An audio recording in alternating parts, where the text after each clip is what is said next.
I'll answer any questions. Thanks for coming. I'll answer any questions for you. Front row, Dave. Urban, you mentioned earlier in the week that your tight end situation is a mess. Who's your third string tight end if you needed to play a third string guy? Don't even have one. No. So Barry and Alexander probably get a red shirt. They got to get a lot better. Yeah, so I don't even think that far ahead. So I just know if we lose 2 tight ends, we got a problem. Jamarco Jones probably. Okay. And then I know you mentioned Nick Van Nett didn't play all that well this past week, but overall, how do you feel about Van Nett? I feel good, and he's Marcus Ball is playing the best he's played since he's been here. His focus is there. He's doing a very good job. So I feel comfortable. You notice we played him a lot more he's ever played in that 2 tight end set. But the next guy, to answer your question, would go in to be Marco, would be the point of attack guy. Far left, Matt. Just a little off the topic of the game, but it's Hall of Fame weekend, and Coach Trussell was one of those going in. I know you battled against it, but just what was your impression of, from afar, your coaching style? I think Coach Trussell ran the premier program, or if not the premier, one of the premier programs in America. And I always admired it. When I was at Bowling Green, I came down and studied.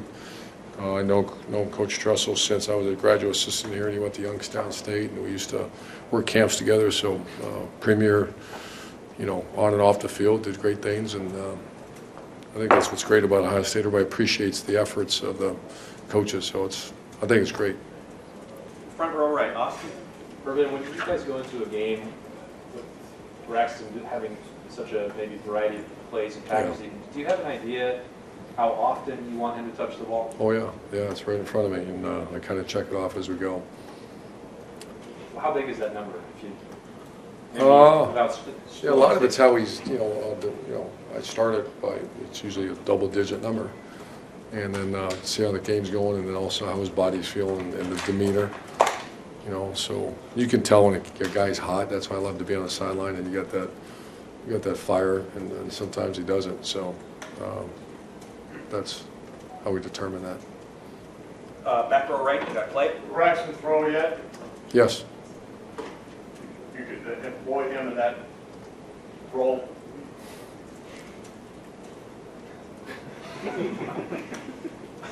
Think I'm going to tell you that? He could. I'm just kidding, Clay.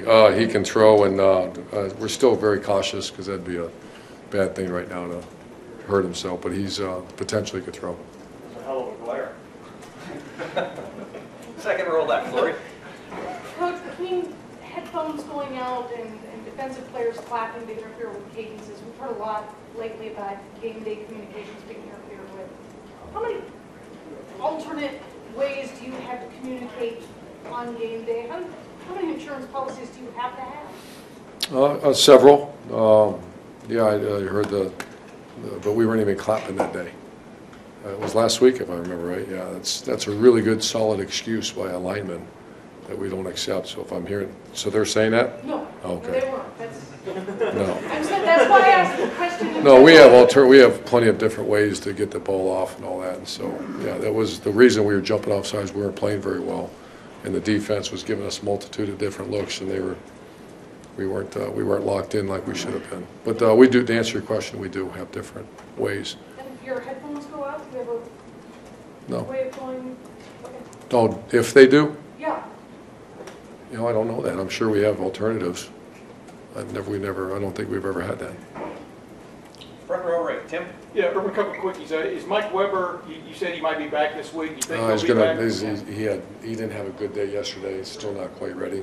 A little sore. So. He's a little sore. Yeah. But so we're going to hold him this week and probable for next week. This is my second one. But I want to ask this: without they getting that touchdown, obviously he had that drop in the first game and stuff. Do you like to see confidence in guys? Do you see something in him? You understand what I'm saying? Yeah, he's earned that right. He's earned everything's earned.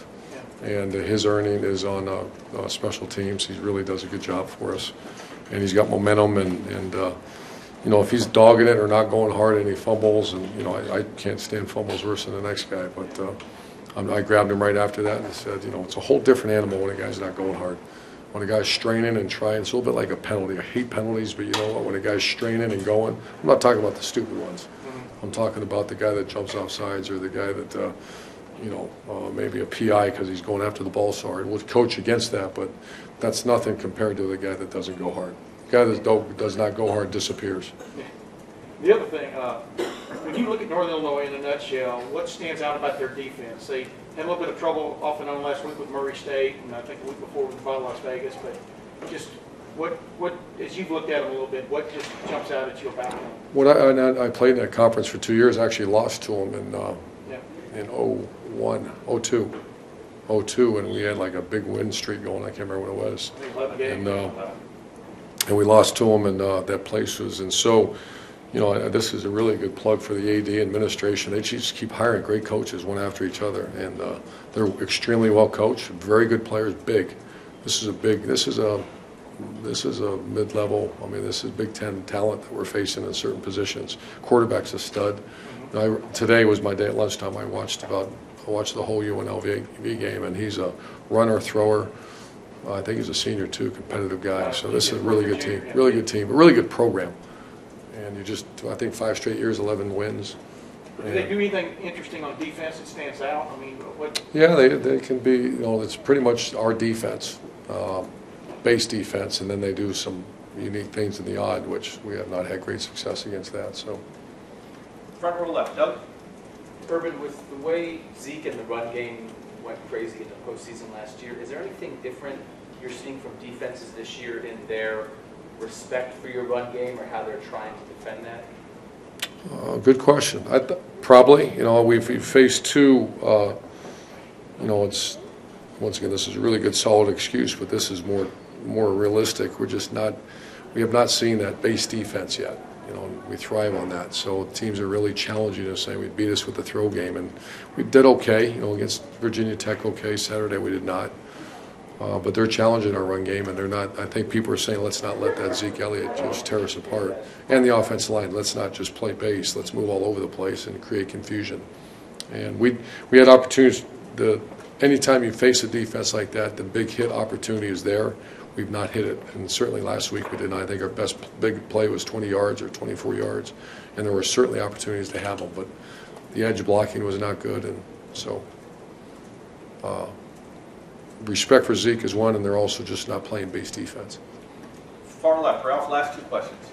When you first got here, I seem to remember having a hard time finding players to fill that H-back role.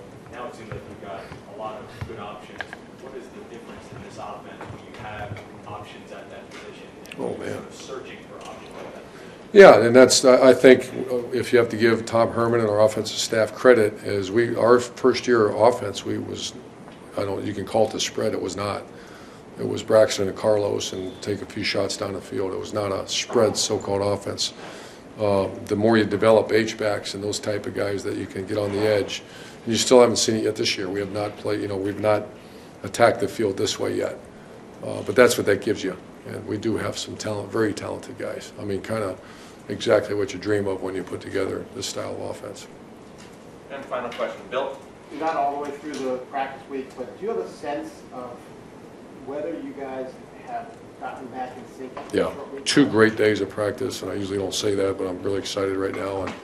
And 2 hot days, and that's a lot of reasons to not go out and go hard. And really, I'm feeling great about the 2 days of practice. Now tomorrow we got to get them healthy and get them rested and clean it up. But 2 really good days of practice.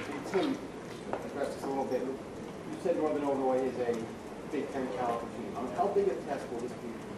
Oh, it's a Big Ten caliber team. That's a very good football team that's used to winning, that finds ways to win.